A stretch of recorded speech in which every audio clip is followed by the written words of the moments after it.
She was a disfigured bride left at the station, until a scarred cowboys called her beautiful.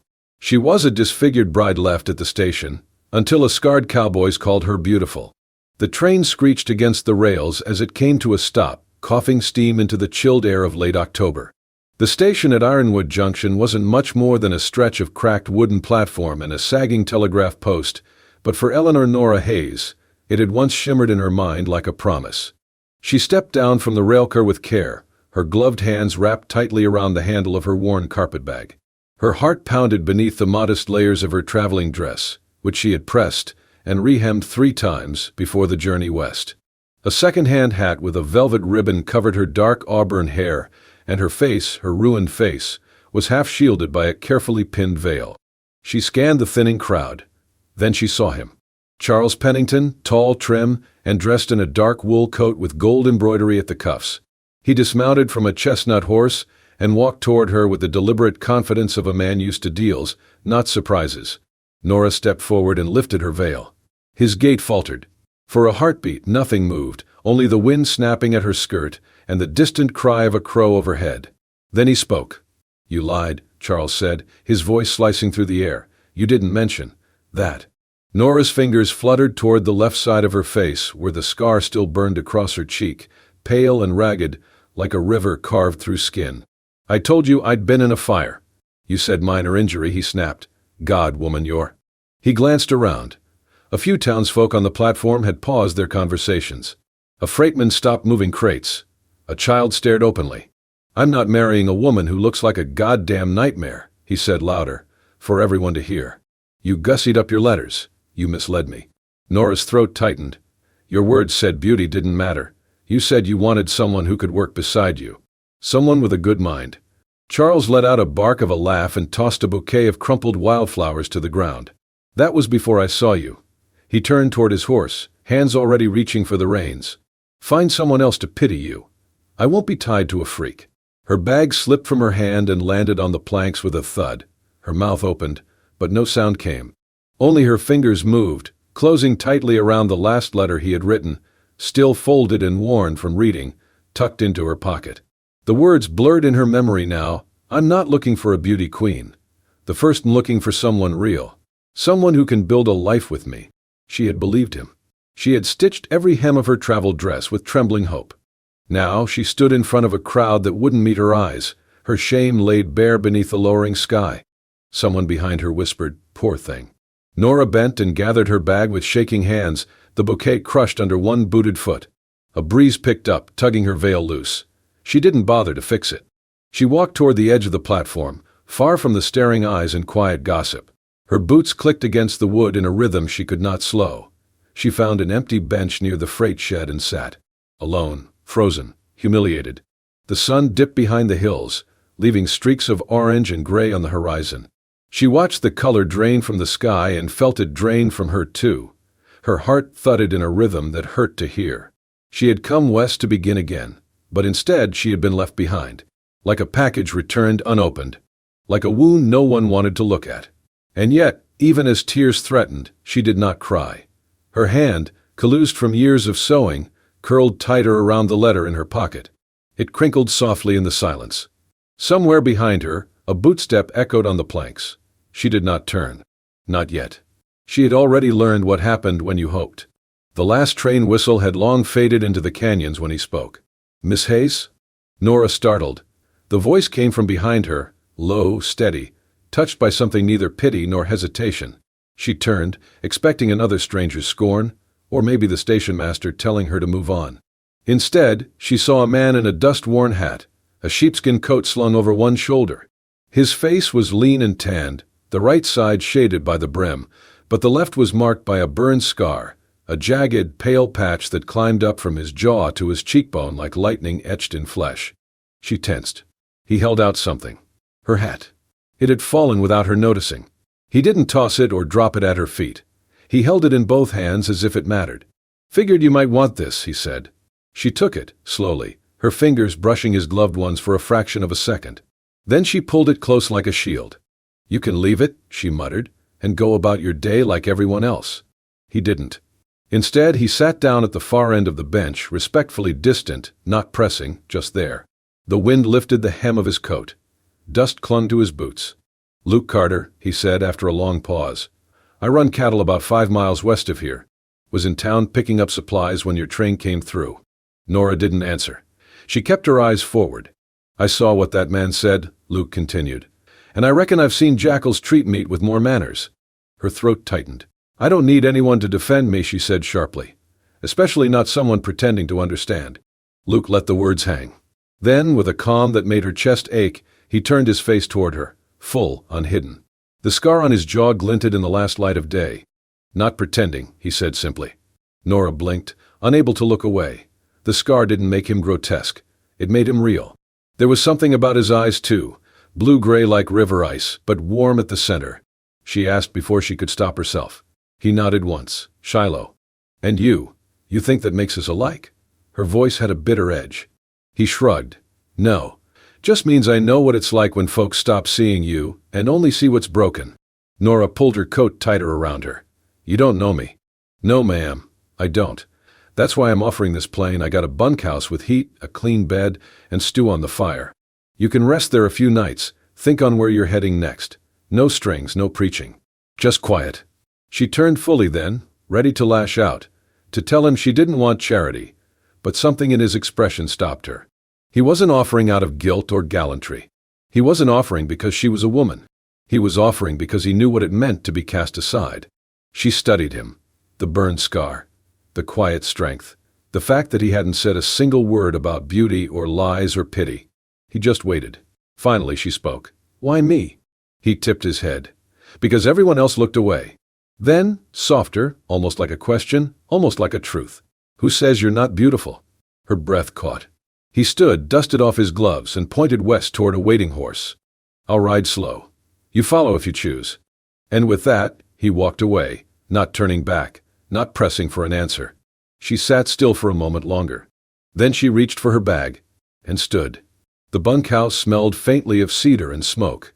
It was simple, one main room, one stone hearth, a narrow bed, a small table by the window. But it was warm, and clean, and quiet. Nora stood just inside the doorway, uncertain, her carpet bag still clutched in one hand like a lifeline. Her shoulders, rigid since the station, hadn't yet remembered how to lower themselves. Luke had already stepped away, giving her space. No instructions. No questions. Just the soft clink of tin as he stirred something on the stove. "You'll be warm here," he said over his shoulder. "That stew's mostly rabbit and beans. Not fancy, but it'll fill you." She nodded, stiffly. "Thank you." He didn't ask about the man at the train. Didn't ask about her past. Didn't ask if she had anywhere to go. Just ladled soup into a wooden bowl, set it gently on the table, and slid a tin cup of water beside it. "I'll eat later," he said. "You rest." Nora sat down slowly, her limbs heavy and unsure. The chair creaked beneath her, but it didn't collapse. She ate with small, cautious bites, as if someone might snatch the bowl away any moment. Across the room, Luke busied himself with kindling. That was when she noticed it. A small oval mirror on the dresser near the bed, draped in a cotton cloth. Not hidden, just covered. Something in her chest twisted. He had thought of that. The stew was hot and earthy. It soothed more than her stomach. It grounded her, gave shape to her day. A place. A meal. A moment where no one was laughing, or staring, or turning away. The days that followed slipped into a rhythm so gentle it startled her. Each morning, Luke left before dawn to tend to the cattle. He returned by sundown, sometimes with kindling bundled in rope, sometimes humming softly under his breath. He did not ask how she spent her hours. He did not press into her silence. If she joined him for supper, he offered a smile and nothing more. And somehow, that was everything. She swept the floor with a makeshift broom and boiled water to wash her stockings. She patched a tear in the curtain, even though he hadn't mentioned it. She kept her scar turned from the fire. But Luke never looked away. He didn't flinch. Didn't pretend it wasn't there. One evening, after supper, she found him sitting on the porch steps sharpening a knife. The stars were beginning to press through the velvet sky, shy and distant. She stepped out, wrapped in her shawl, and sat beside him. "My father died when I was 16, she said suddenly, her voice barely above a murmur. Ma followed a year later. The fire came after. I was supposed to marry a man in Kansas, but when he saw me again, he couldn't bear it." Luke didn't respond right away. Just nodded once and kept the blade moving and steady, rhythmic strokes. I thought maybe this time would be different, she added, quieter now. But I think I was a fool for hoping. He set the knife down. I married once, he said. Before the war. She was small. Laughed like a spring creek. Died in the fever before I came home. Nora blinked. The ache in his voice was soft but unmissable. I'm sorry, she said gently. He shrugged, but his jaw tightened. Some things never heal. Some just stop bleeding. The wind shifted. Somewhere out in the dark, a coyote howled. The sound seemed to pull something from her she didn't know she still carried. I don't have anything left, she whispered, as if confessing to the night. No home. No name worth saying. No face anyone can love. Luke looked at her then, not with pity, not with fear, but with something deep and anchored. Then we start there, he said. She blinked, breath catching. With nothing. With that, he said. With exactly that. And somehow she believed him. Not because he promised to fix her, but because he didn't try. He just stayed. The scar didn't disappear, but for the first time in years, it didn't feel like the only thing in the room. It was still there. And so was she. And now, so was he. The whispers came like smoke, thin at first, then thick enough to choke. Nora heard them at the trading post, in the way the older women paused mid-sentence when she stepped inside. She saw it in how the storekeep's wife lowered her eyes, or how one man nudged another and muttered behind a hand. She was the disfigured woman who had been left at the station. Now she was the disfigured woman living with a man. The townsfolk didn't need truth. They just needed a story. One morning, Nora sat by the window of the bunkhouse, watching Luke ride off toward the hills. Her fingers curled tightly around her mug. Heat rose, not from the tea, but from the shame she thought she had buried. By the time he returned near dusk, she had made up her mind. I'll leave tomorrow, she said without preamble, setting her bag on the table as he walked in. I appreciate everything you've done, but I will not be the reason they talk behind your back. Luke didn't look surprised. He only removed his gloves and set them down slowly. They're already talking, he said. Have been for days. She swallowed. Then, all the more reason for me to go. He crossed the room and leaned against the hearth, arms folded. I lived through Antietam. I've had lead in my ribs and fire in my lungs, he said. But the hardest thing I've ever done is walk into a room and feel it hush just because I was in it. She looked away. And still, he continued, I walk in. Nora's throat tightened. I can't be the reason you lose whatever peace you found here, she whispered. He stepped closer. Then let me choose what peace looks like. That evening, against her protest, Luke took her into town. They walked side by side down Main Street, the sky above them burnished in gold. Every step brought silence from porches and gazes from windows. People stood frozen outside the saloon. The crowd inside quieted as the door creaked open. Luke didn't slow. He walked them to the very center of the room. Then he turned, took Nora's hand, and laced his fingers through hers. She isn't hiding, he said, loud enough for all to hear. If you can't bear to look, turn your damn head. Mouths parted. Someone cleared his throat. Someone else muttered a curse. But no one moved. And no one dared speak back. Luke tipped his hat to the bartender, nodded once to the piano man, and walked her back out the way they came, still holding her hand, never once letting go. Outside, the sky had turned lavender, the stars peeking out like secrets. They stopped in the shadow of the old blacksmith's shop. Nora's hand was still in his. You didn't have to do that, she said softly. He looked at her, the scar on his jaw catching the last of the light. I did. Why? Why? His voice came steady and low. Because you're not something to be ashamed of. She blinked, heart stumbling. I don't care what they say, he added. But I do care what you believe. Nora didn't answer. She didn't need to. Not when her fingers tightened around his. Not when she finally let herself be seen, and didn't flinch when he saw her. The day had started like any other. Warm sun. Soft breeze. Dust curling behind wagons on Main Street. Nora had gone into town for flour. Luke offered to ride with her, but she waved him off with a smile. I can face them, she said, and meant it. She was just stepping out of the mercantile when the pass came walking up in scuffed boots and a desperate grin. Calvin Moran, her former fiancé. She knew him by the way his shoulders rolled, like he still believed the world owed him more than it gave. His coat was worn, his eyes bloodshot, and the stench of old whiskey clung to him like a second skin. Well, I'll be, he said with a slow whistle, stopping in front of her. Thought I saw a ghost, but no, it's just my runaway bride. Nora didn't move. I didn't run, she said calmly. You left. He gave a dry chuckle. That's so. Maybe. Things get muddy over time. Besides, I was young. Didn't know what I was getting into. His gaze swept across her face, pausing on the scar that cut from her temple to jaw. Still hard to look at, I'll admit. Shame, though. You were a pretty thing once. Before she could respond, another voice broke in. Still is. Luke. He stepped from the alley beside the saloon, arms folded, his eyes hard as river stones. Calvin raised a brow. And who's this? Your nursemaid? Or your charity case? Luke didn't flinch. He walked up and stood between them, calm and coiled. Still the same dog, he said, all bark, no backbone. Calvin's smile disappeared. His fist flew up, fast, clumsy. It caught Luke on the side of the mouth. Luke didn't move. He didn't hit back. Blood welled at the corner of his lip, but he only wiped it away with the back of his hand. You're not worth it, he said evenly. Calvin sneered. Maybe she's got you whipped, or maybe you like your women broken. Makes you feel like more of a man. That did it. Luke didn't swing yet. He turned to Nora first, and before the crowd gathering around them could even draw a breath, he leaned in and pressed a kiss to her scar. Gently. Deliberately. The hush that followed was immediate.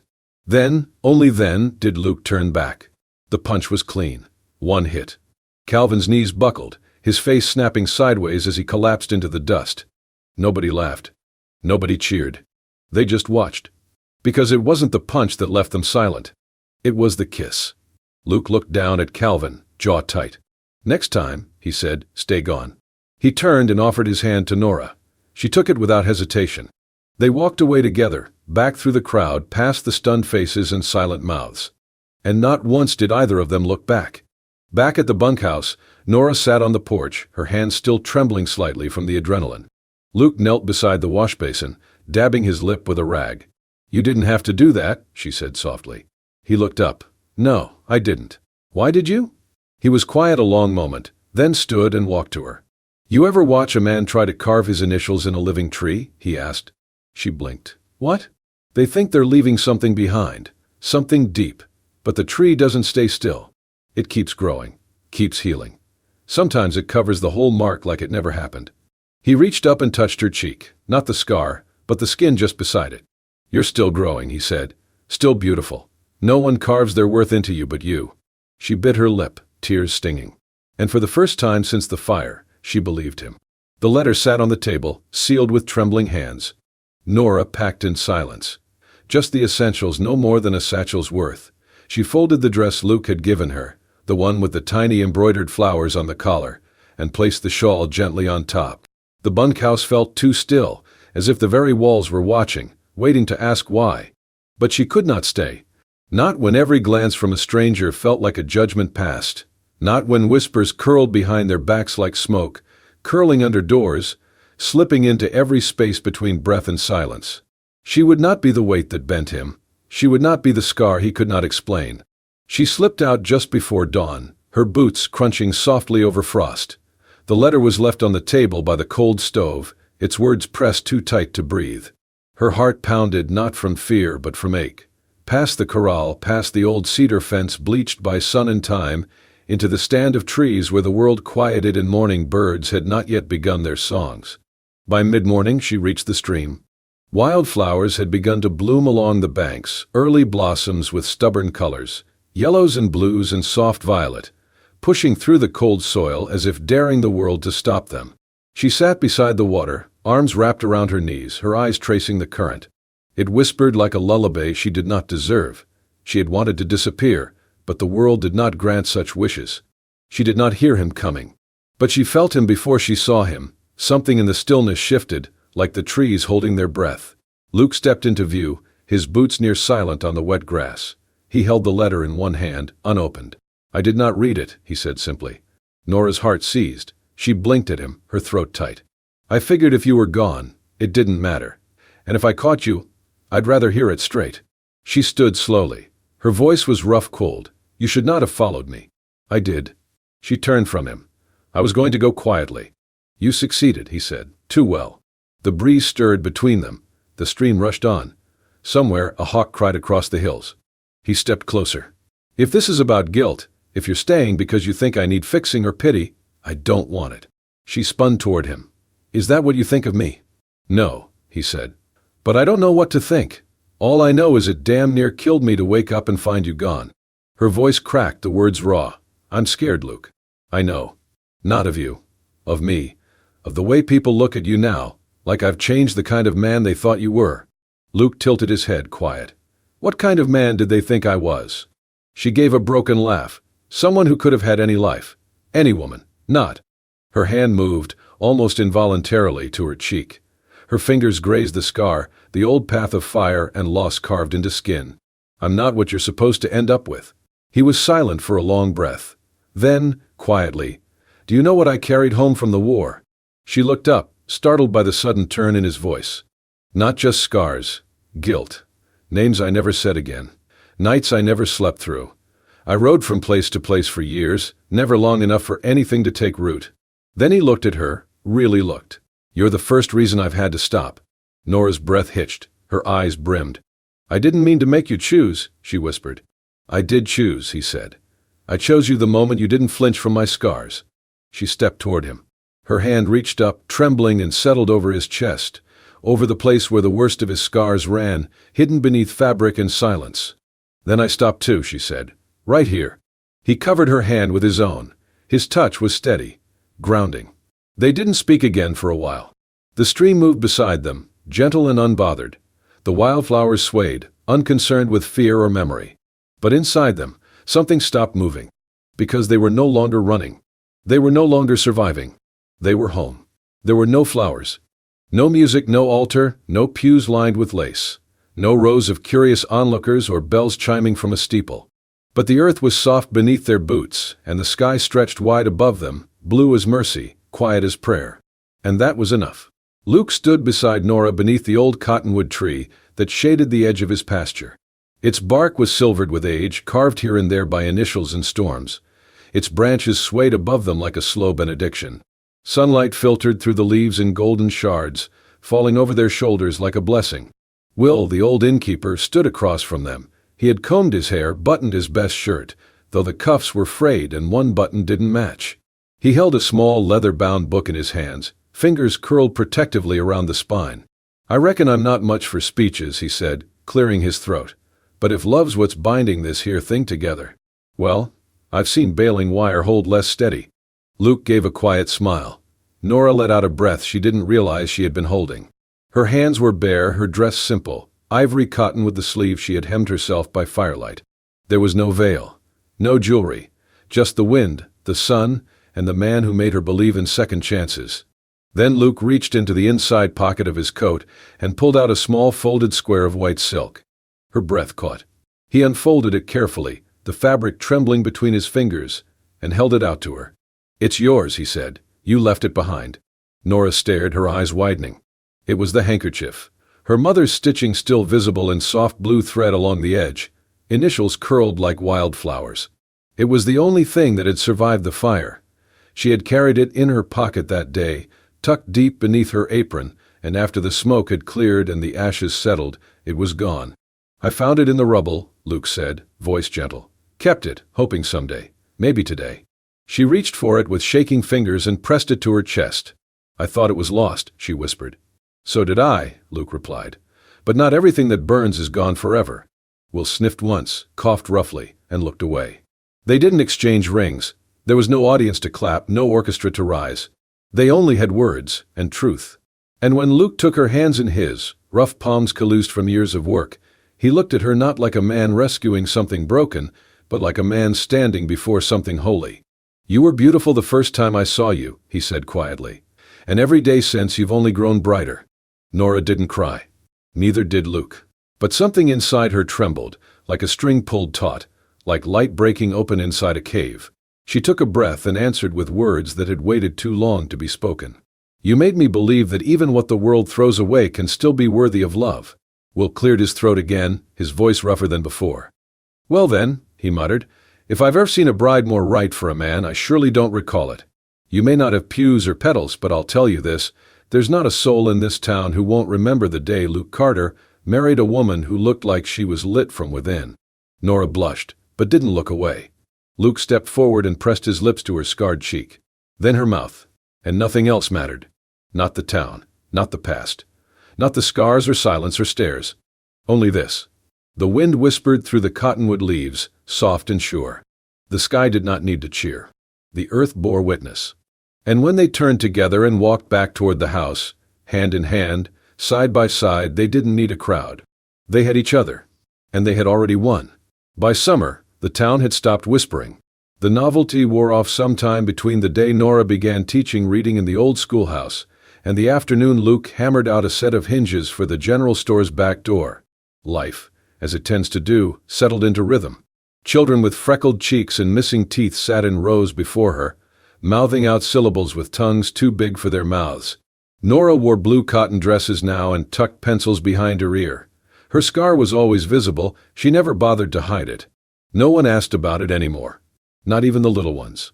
They only knew that Mrs. Carter read better than anyone and brought wildflower honey in tiny jars on Fridays.